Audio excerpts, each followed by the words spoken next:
মা, আজ সন্ধেবেলা আমাকে একটা নতুন কিছু বানিয়ে দিতেই হবে। এটা আমার ছেলের আবদার।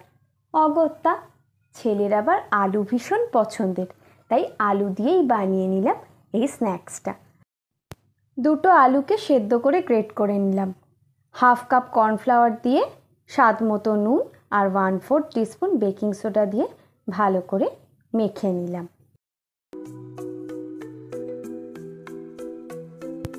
এরপর একটা চপিং বোর্ডের উপর রোল করে নিয়ে ছোট ছোট টুকরো করে পছন্দ মতো শেপ দিয়ে নিলাম এইভাবে।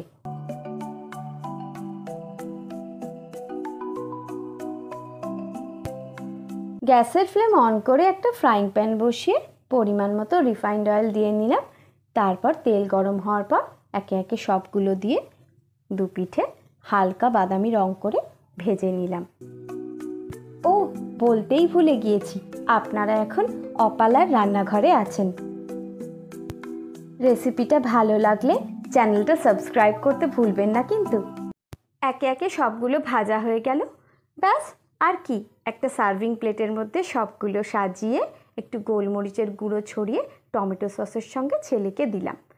ও তো অত্যন্ত খুশি। সবাই ভালো থাকবেন। আজকের মতো এতটাই। টাটা।